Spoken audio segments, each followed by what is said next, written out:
Welcome to episode 5 of the Dragon Ball Fan Podcast.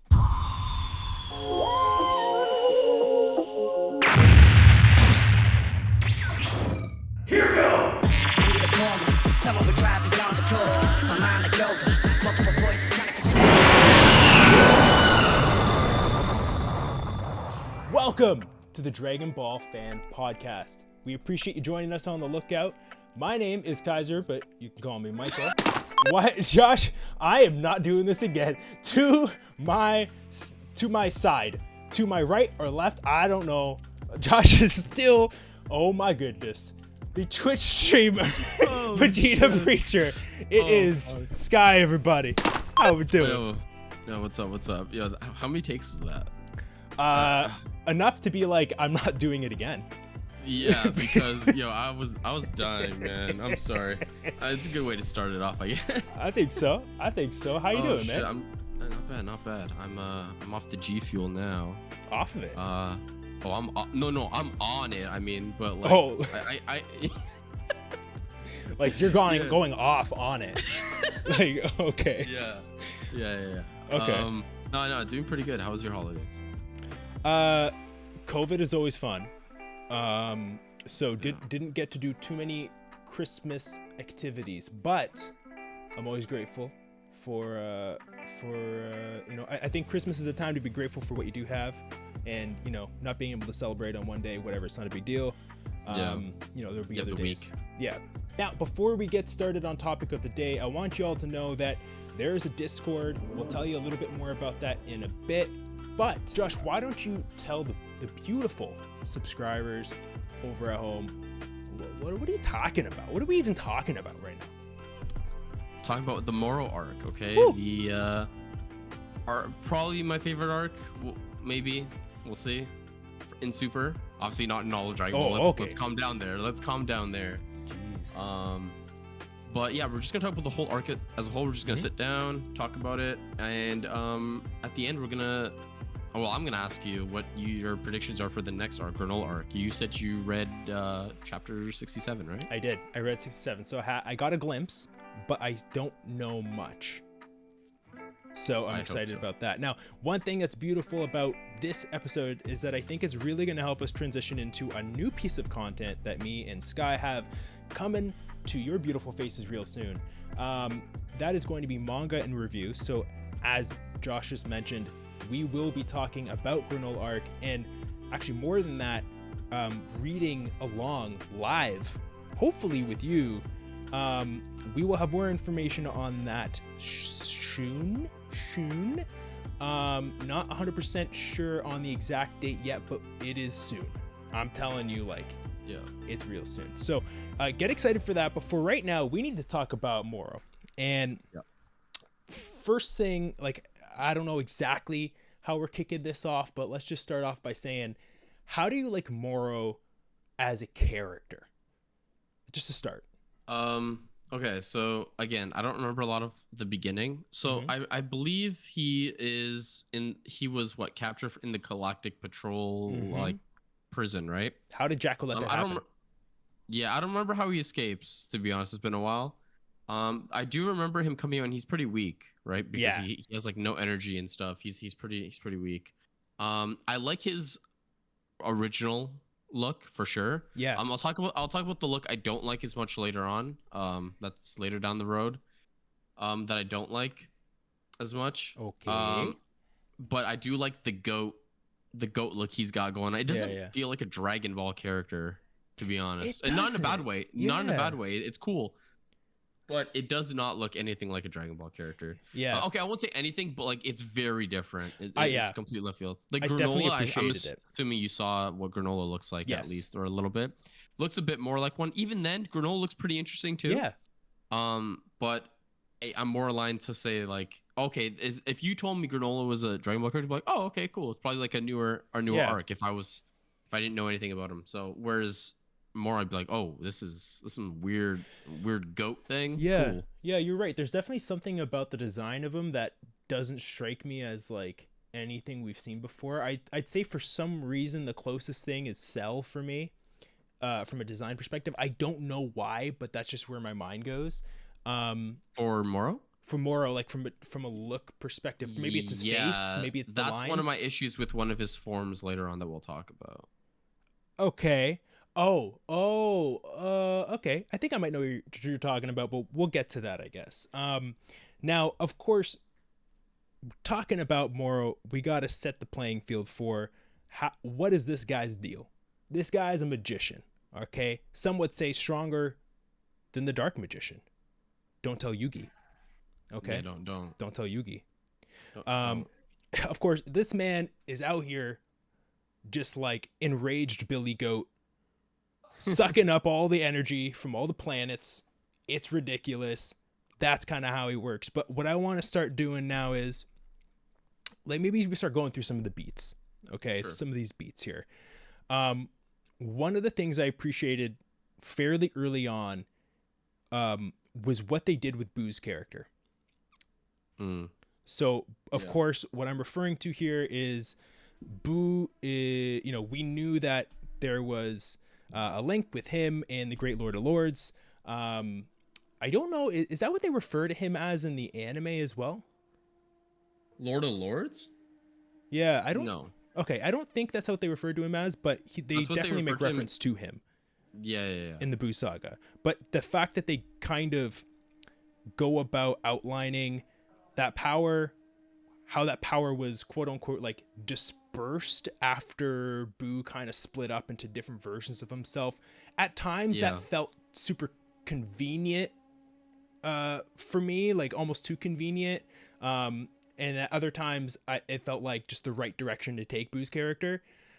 So I really appreciated that. Of course, they're able to like switch back and forth, I guess, but Boo doesn't really know what's going on when it happens, although he has now a recollection of what happened with the Lord of Lords in the past. So kind of weird. Dragon Ball has this tendency of kind of writing themselves into these weird pockets sometimes, but I guess like without going too far into the manga, and I think I know you know what I mean, what is your feel for how they used Boo in this?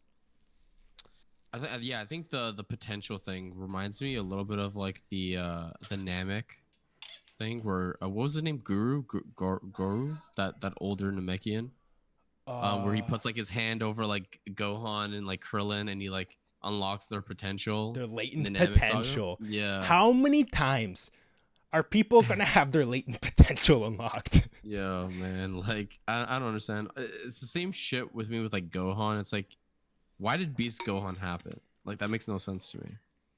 Like because it's an awakened. But what do you mean awakened? He's been awakened since fucking Cell Saga. What are we doing? How do you awaken twice? That means you must have unawakened yourself. Like what? Like what? That makes no sense. But that's my unawakened. Point. Yes. Yeah. Yeah, that's why that's one of the. I mean, I like Gohan, but yeah. Anyways, his presence in the arc Boo wasn't too big in the later half, but he was a big part of like the beginning of this arc here, and I think in future arcs too, he might play a bigger role as well, especially if there's some sort of like war thing that might happen, right? Like if there's something that's you need a lot of collective amount of fighters, I think Boo will be a really good addition, because I mean if there isn't, then they're just going to bring Goku and Vegeta, right? I like arcs like Moro Arc where I brought a lot more fighters like into it, and we'll talk a little bit about it as well, like Yamcha for example, stuff like that. So it was interesting getting to that point. Obviously we've talked about it many times on this show. Yamcha gets some respect in the Moro Arc. It is just like a little bit of respect, and it's like a little unmeasured, but what I did like is that they gave us a little bit of scaling, and I don't know if this is Yamcha just being cocky, but he was like, I'm one of the 3 strongest humans, and I'm like, oh, okay, cool. I don't know what that ranking looks like. I don't know where you sit on that. I don't know if that's just you inflating your ego like you usually do, but he does do a good job. They don't make him seem like he's like drastically stronger than Tien or anything like that, because they kind of both get their butts handed to them by the same guy. Like, I guess we can just talk about the Z fighters a little bit. Like, they had a presence in Moro Arc, and it was cool to see, but to me, like, there wasn't, I don't know if I want to say there wasn't enough, but there really wasn't much of anything. And the thing is, it, like you've referenced before, Moro Arc is the longest arc in Super. I believe so. Yeah. Yeah. I believe it's the longest. Well, longest arc if we're talking about manga format. Manga I format. believe it is. Okay. Yeah. So because if it you is don't have long. first half. It is long. Yeah. Gohan. Oh, here we go. Your favorite character? I got to be honest, guys. Gohan is not my favorite character anymore. You're joking. You're joking. I'm actually not joking, because to me he's become such an unlikable character. Okay, so. Okay. Wait. Sorry. Before we even get to your part. Okay. You realize that Moro Arc is before he gets Beast Gohan Arc. I don't care. Okay. No, this is cool. Okay, I like this. Okay, continue. Okay. Gohan hate, I'm completely fine with nowadays. Yeah, I mean, it's justified. They haven't really done much to help him out in that sense. Even with, like, here's the thing. The more I look back at Superhero, the more irritated I am. Because Gohan did absolutely nothing to deserve that form. And you've said that before. I've fought it. It's true. He hasn't done anything to achieve. Like, he trains for 2 months in the lead up to Moro Arc, and he feels like he's no stronger at all. He just worked on a WWE tag team routine with Piccolo, and all of a sudden they can sort of fight against 73, and they didn't even beat 73. He didn't even beat 73. What's the outcome of that fight again? The outcome of that fight was like they come back. 73's got his old cloning thing. They accounted for that. He grabs Piccolo's neck though, right? And gets his regen. He grabs Is that what Piccolo. happens? He already had Piccolo's regen. It's been 2 months. He's kind of gotten some other powers, and one of the powers that 73 has gotten was that of one of these invisible species. And so he literally lands invisible. They don't know that 73 is even there, and he sneaks up and gets both Gohan and Piccolo's neck. They didn't really see that coming, but they kind of expected to be copied at some point. Yeah. And so it was interesting. Like, I liked the part where Piccolo and him were working together, but it was so short-lived because then the main goon comes down, and like Gohan should be able to take out the main goon. I'm not talking about Moro. I'm talking about the main goon. And he can't, him and Piccolo just get whooped. Well, what's his name? I don't know. You know what? I had it. Actually, you know what? I do have it, don't I? It's Saganbo. Oh, yeah. Okay. Yeah. And then Goku arrives, saves their butts, and then Gohan basically serves to be completely useless until near the very end, when he tries to trap Moro with this, like, you know that technique where it's like a ring and it kind of closes in and kind of squeezes them tight, and then doesn't Piccolo and Vegeta use that on Super Saiyan 2 Goku? That's true. 1v1? That's true. Yeah. So he used something like that. Piccolo's kind of got his hands on his feet, and then Goku comes up and does a Super Kamehameha, and it's really cool. Actually, love that point. But then that's like pretty much the last point where Gohan serves to do anything. So I just wanted to elaborate on that for a second, because I am supposed to be the Gohan guy, and I've changed your Discord profile picture. I might have to change it to someone else. I'm not too sure. I don't know if you guys can hear, but there seems to be an entire construction site under my feet right now. There is construction happening in the house. Me and Josh said, screw it, we're shooting it anyways. Not Also, the workers, by the way. no. Just see the episode. Got it. We're shooting the episode, guys. Yeah, we're shooting the episode. Don't worry. No. Yeah, so that was kind of like just a little thing. I mean, the Z Fighters are really not much to talk about on this. Also, guys, this is our first time doing one of these breakdowns, so give us some slack. I have a thing we can talk about real quick. Okay, what's your thoughts on the little side quest or arc that Vegeta when he goes to the Yard Rats? Love it. Absolutely love it. I love that part. Yeah. So good. Yeah. It's like one of my favorite parts of the Moro arc. Now, was the part that you loved the fact that he achieved everything he achieved faster than Goku did? I mean, that's not a surprise. Vegeta can do anything Goku does easier.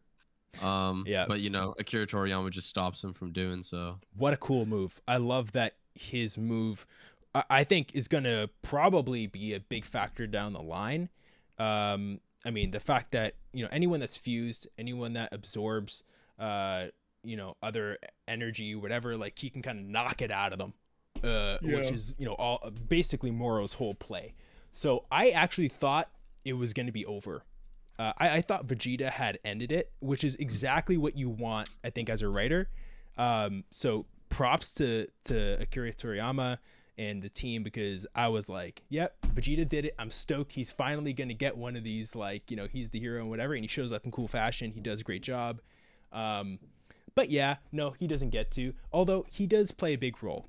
He does play a big role. He does at the end. I think Moro is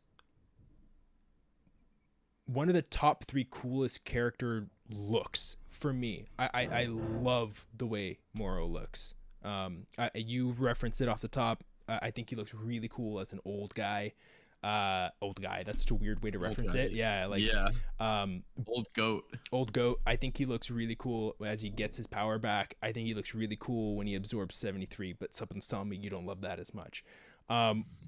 So I guess out of curiosity, we don't have to go in a super linear timeline. I'm curious to know, am I right? Is that the point that you don't like? Yeah. Okay. I don't like that transformation. So why? I just think it's very Cell-like. I think it's lazy.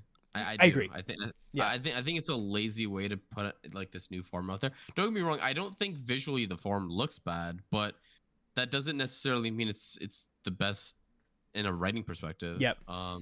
I think you can make a character more goofy, but make more sense, and it'd be better overall for the story. Mm-hmm. And I don't think that's what they did with that. But the cool thing is, though, is you don't really get that Moro for long, really, because then you kind of go to the part where, which we'll talk about a bit later, but where, you know, Goku goes into his Mastered Ultra Instinct form. Yeah. And he gets him into, I forgot which part it is. Well, Mirrors comes in, and he. Oh, we'll talk about that too.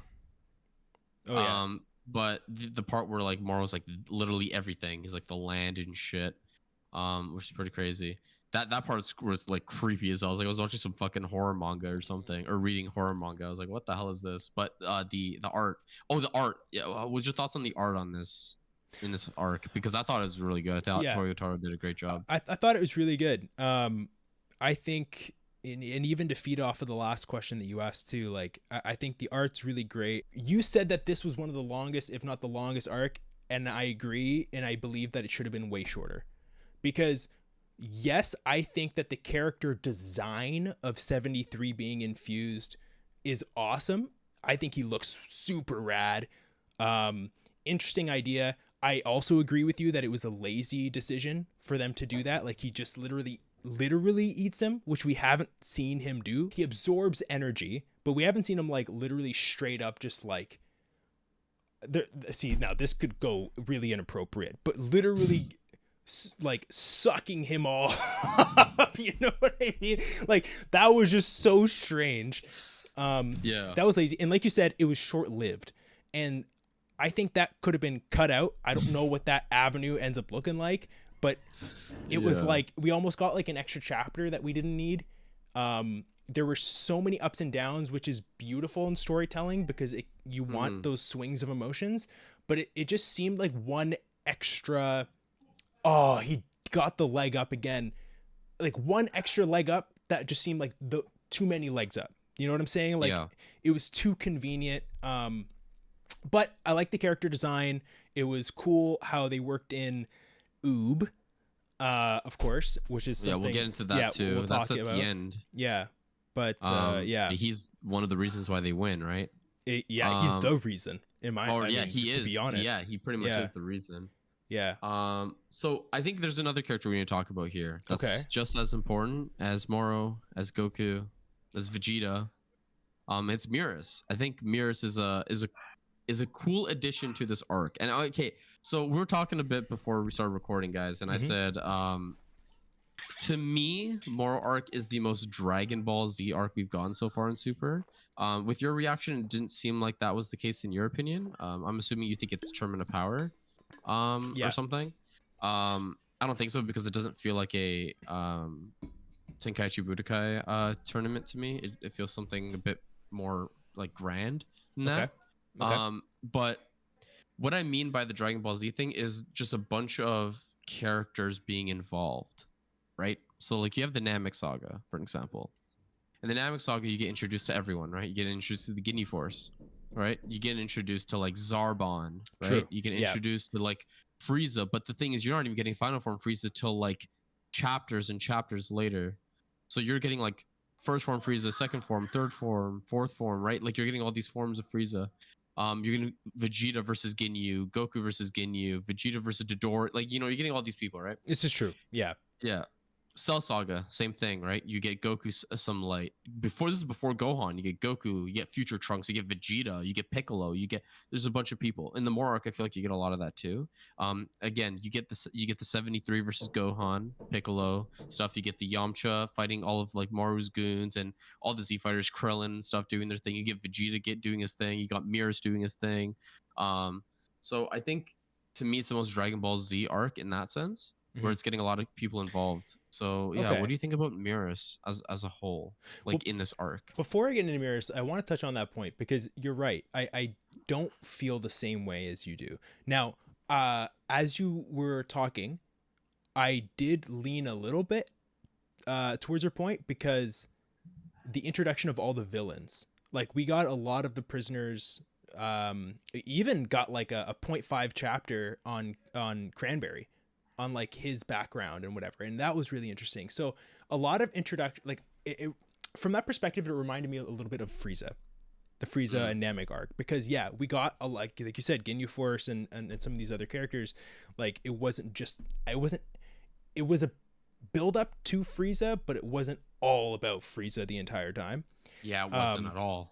And that was like, although this felt more like the Moro show than that did the Frieza show, like it still was interesting for like, even when Vegeta's on Yardrat, right, like you still have those villains come in and there's a little intro to who those people are, and it kind of felt like this tier system, like kind of like the 100%. Yeah, so that was really, really cool. But I think for me, when I think of Dragon Ball Z moments, I think of the Z fighters, and I think that there's so much more involved in Dragon Ball Z in every single arc. And so for me, the Moro arc doesn't give us a whole lot of that. And obviously we're just talking about the manga. If you're watching this 10 years from now somehow, and you know, this has been animated and maybe they added in 3 episodes with Krillin or something, that's great. Yeah. But at least in the manga, it's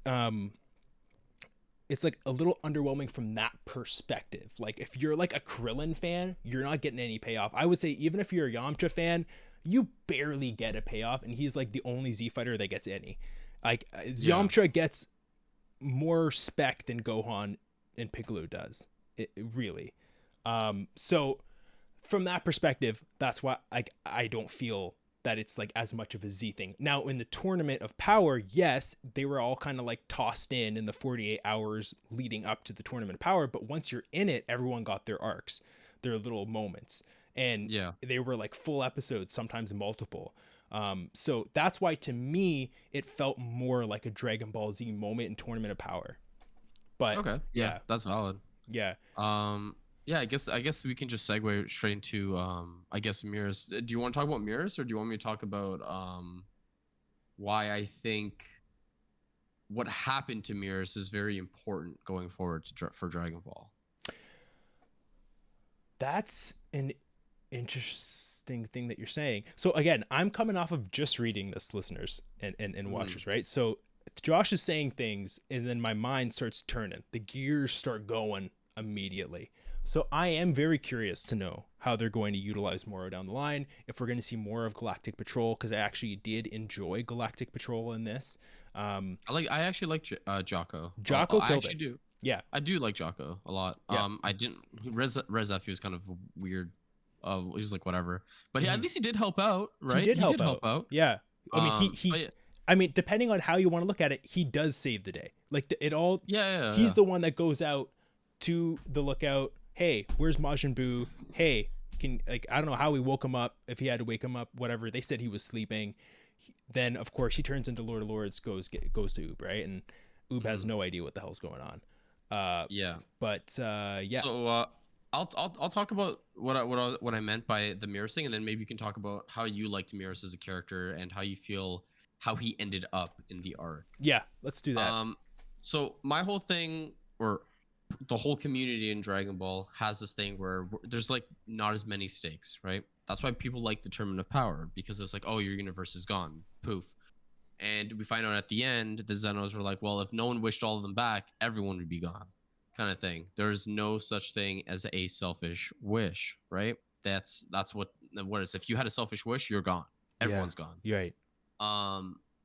So when Mirrors ends up actually using his, I don't want to get too into it because I want you to actually talk about Mirrors in that fight a little bit. But when he does fight, and Goku knows the stake on if he does actually fight, is actually pretty cool for Goku too as a character, because I feel like one of my biggest problems with Goku in Super, see, I know we were ranking our Z fighters and we've done overrated, underrated characters, and we've been joking around about Goku. We don't really talk about him as one of our favorite characters, but I assure you, like, Dragon Ball Z Goku is just like, there's something, as much as Vegeta is my favorite character, like there's something about Goku that just always hit.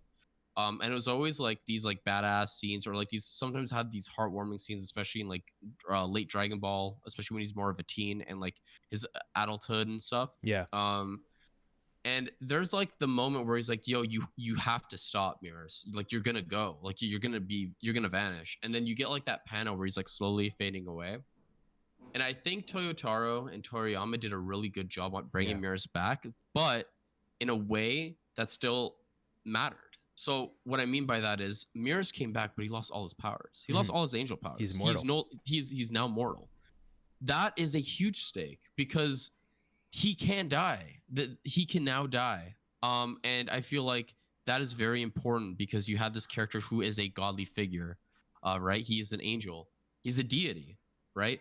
Who does this big thing to save people. He has some sort of sense of justice throughout the arc, and it kind of rubs off of him from, I guess, Jocko and Goku and all these characters that are with him, that he gets a sense of justice, and then he goes and pursues that, and that's what happens.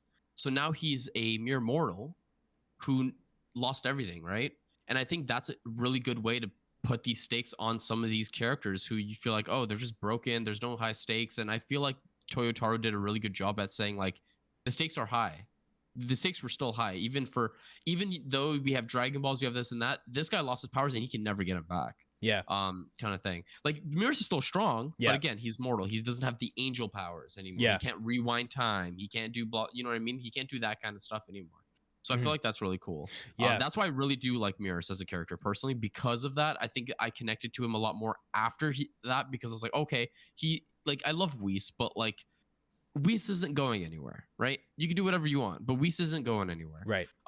Mirrors is now mortal, and it's cool that he had the sense that he felt very humane as an angel, which was really cool. So yeah, what was your thoughts on Mirrors though? Was it any different, or?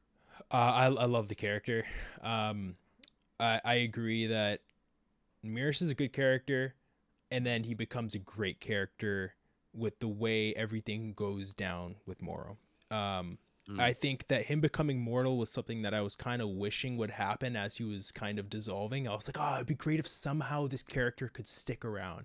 And the fact that he does is awesome. And it makes sense because he was built to be an angel, but he wasn't built to be an angel. He can't be impartial. And he's just like, like you said, he's driven by justice, and he's learned that through, of course, Galactic Patrol, like you said, also through Goku. And I think the most beautiful thing about his relationship with Goku is how, Vegeta has gone through a lot of growth. And Piccolo goes on to highlight that in the Moro arc to Goku. Did you think that he would grow like this?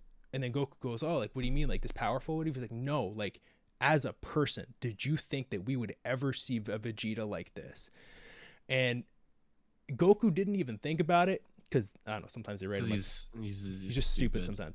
But I felt like even though Miras trained Goku for technically 6 months, the biggest impact he had on Goku was his ending speech, which for me was the strongest, if not one of the strongest moments in the entire arc, was when Miras is disappearing, he is fighting back, and he's delivering that speech that you're referring to.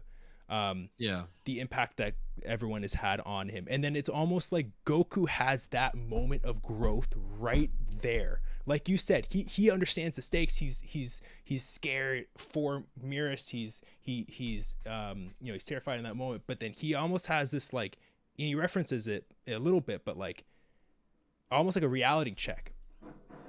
It's not all fun and games, Goku. Yeah. And that was really cool. So I think like Miras training him was really cool. All that was really cool. I feel like what we got in the latter half is what made Miras to me like one of the coolest characters in the show.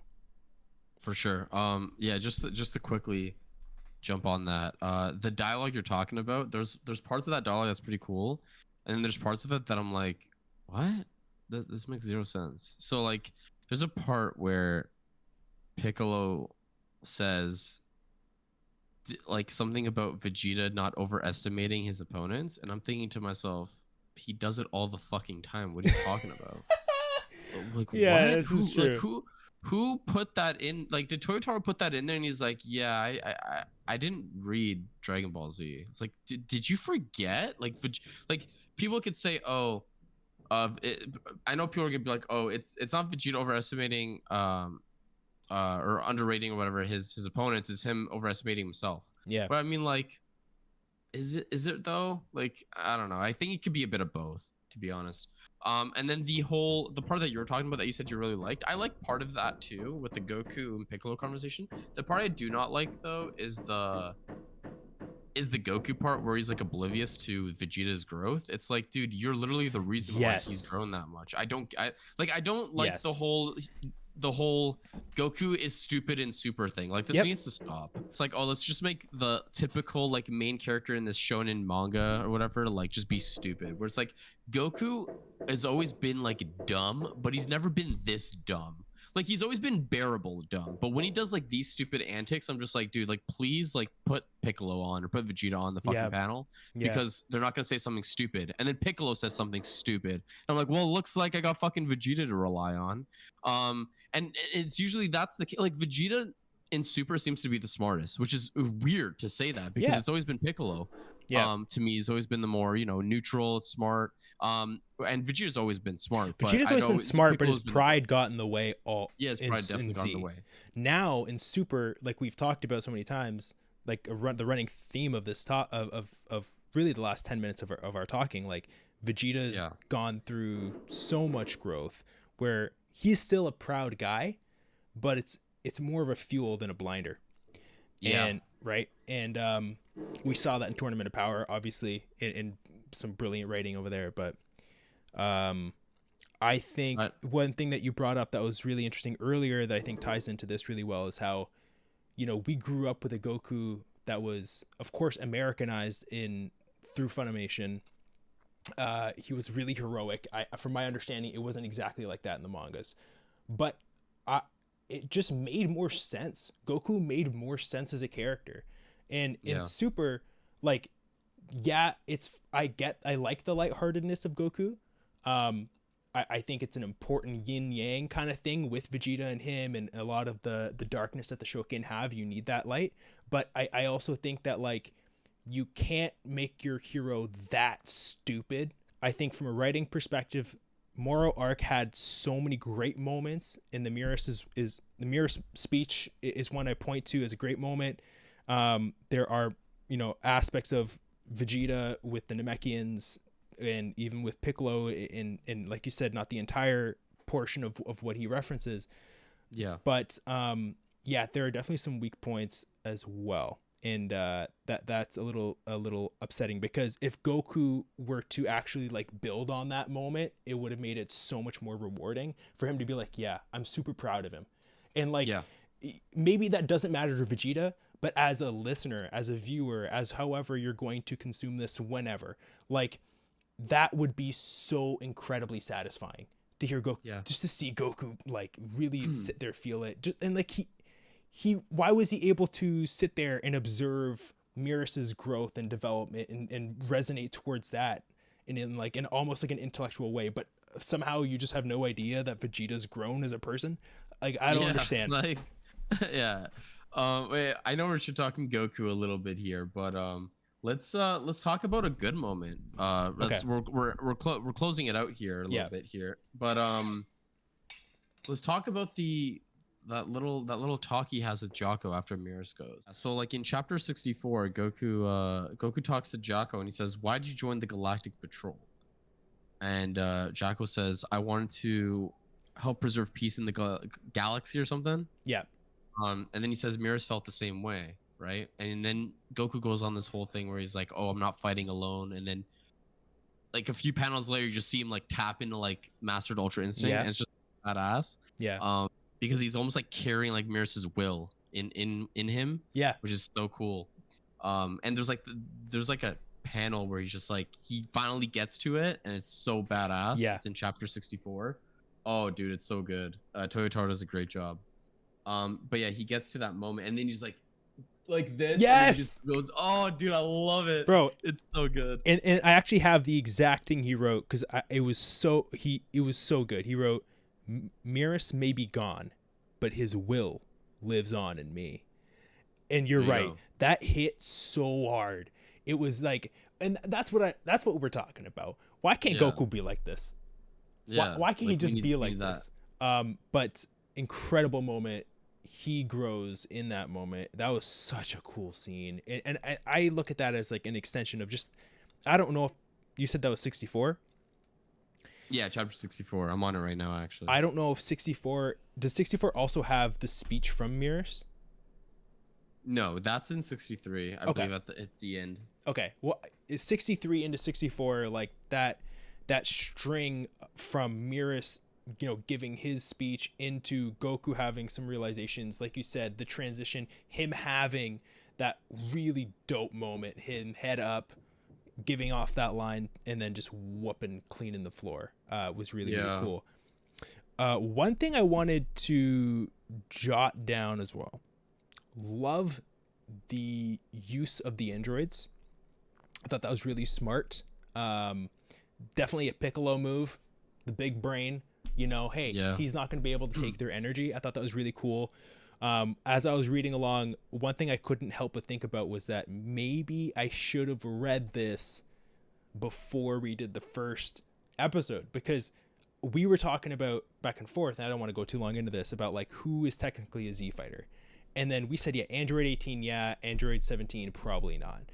But the fact that he comes out to help out, and like he's reliable, and 18 is there for the money. She's not like, she has other motivating factors, but like she makes it pretty clear that the majority of the reasons, like, and plus Capsule Corp's going to give us a nice paycheck.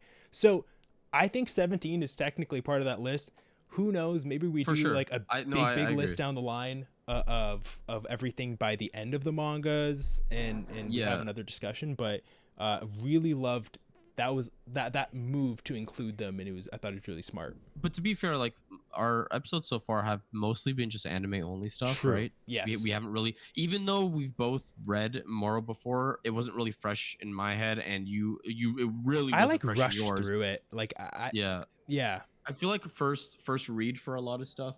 You rush through. I think I rushed through Moro as well for the first time. Yeah, I do. I think it's pretty much confirmed. Like, let's be real. I think it's pretty much confirmed. He's a Z fighter. Okay. He's reliable. Cool. If you call upon him, he's gonna help.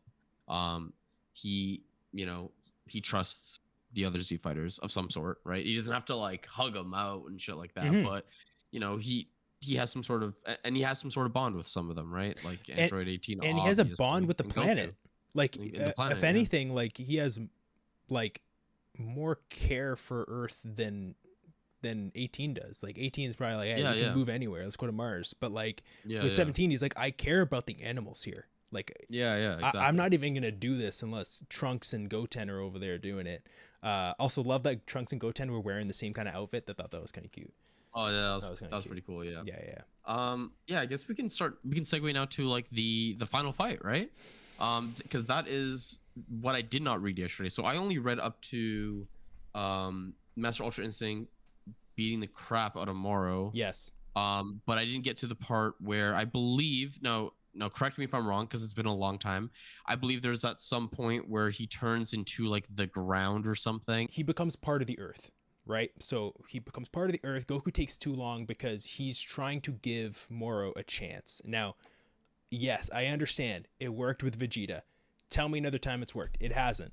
So it doesn't matter. He keeps giving people fucking sensu beans. Stop giving people Krillin. Let me talk to you.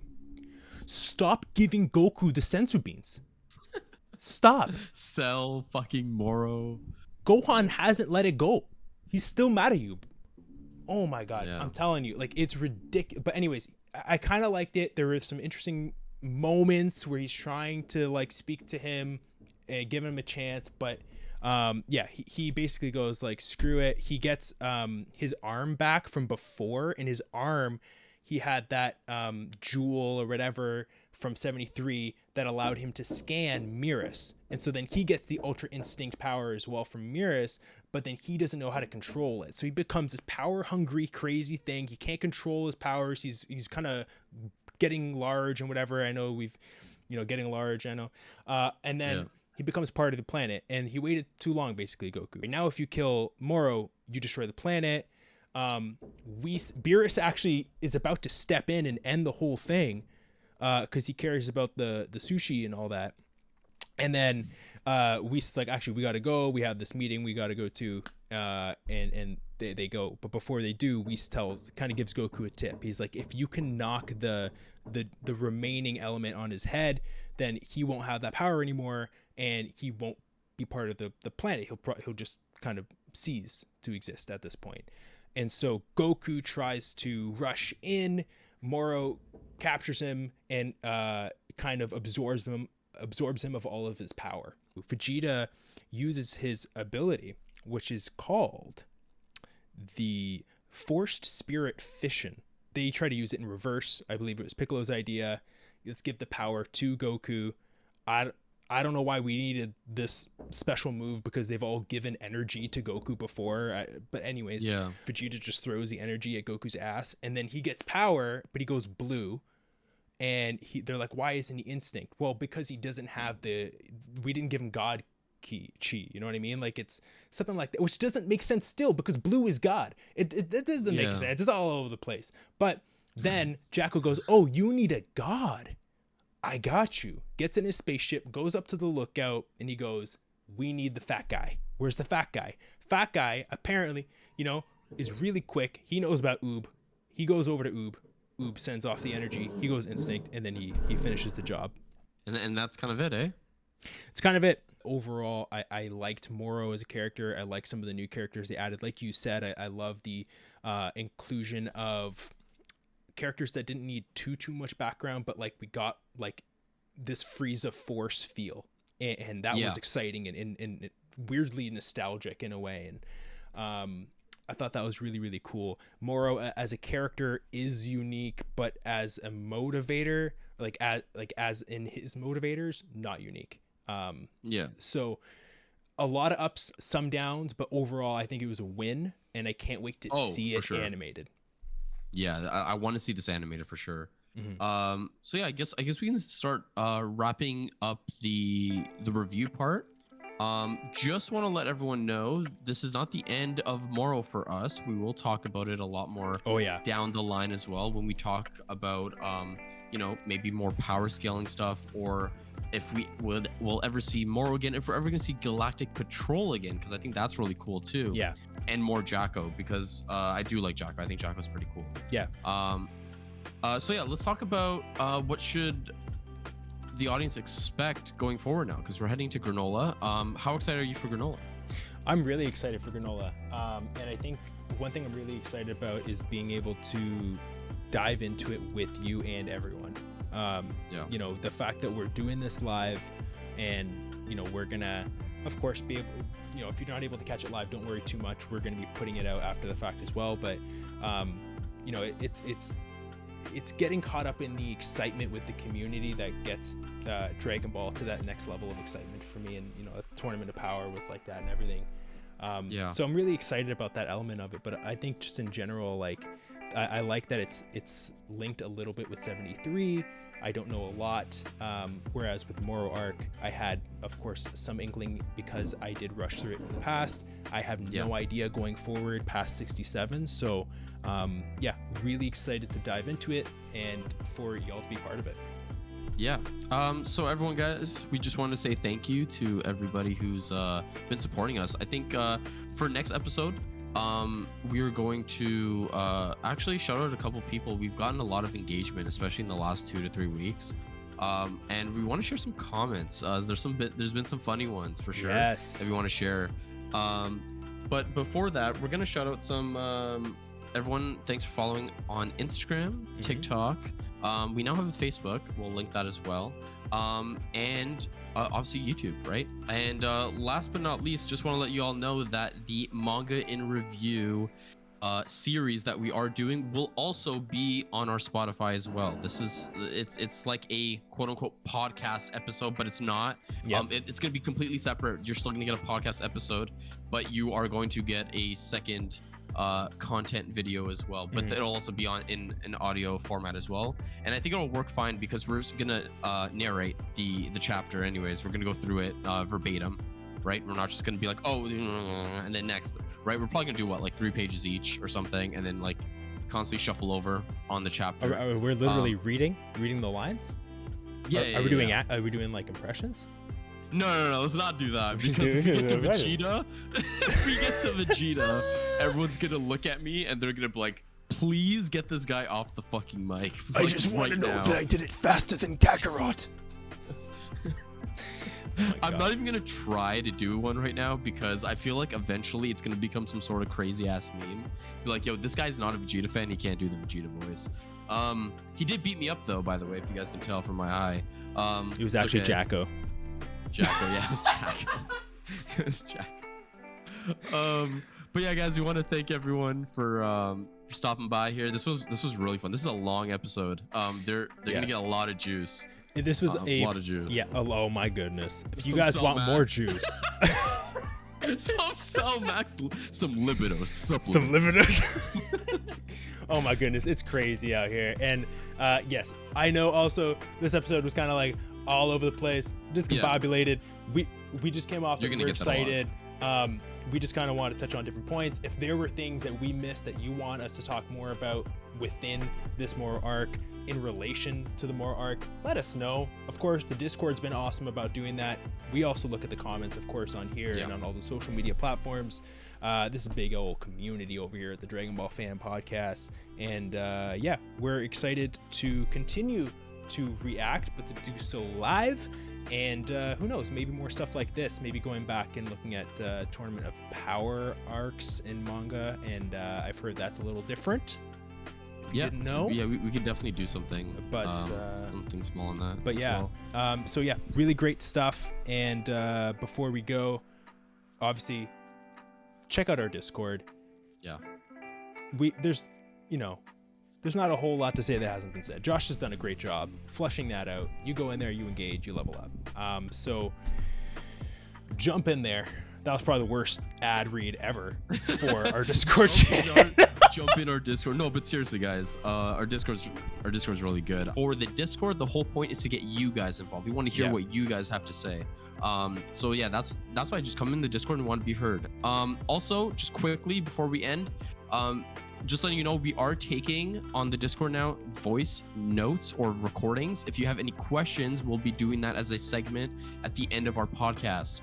So if you have anything you want us to talk about quickly, whether it's something from a previous episode that you want us to really get back into talking about because you don't think we fully fleshed out on that conversation, let us know. There's a channel where you can only put voice notes. Just put it there. We do not read it. Only our producers do or hear it. We will only listen to it live. So it's just going to hit us like a fan. We don't know what's going to happen. And we just got to go straight out the gate. We'll probably do about like 1 to 3 every episode, depending on how much we have. But yeah, that's pretty cool. So definitely jump in our Discord if you want to be heard. Yep. And if your point is strong enough, who knows? It could be straight up just the main topic of the show. Yeah. We've, like Josh has mentioned, we've had some great comments down of course, in our social media platform, but in Discord, we've had tons of engagement and conversation there. So we love you guys. We appreciate all of the love and support. Thank you so much, guys.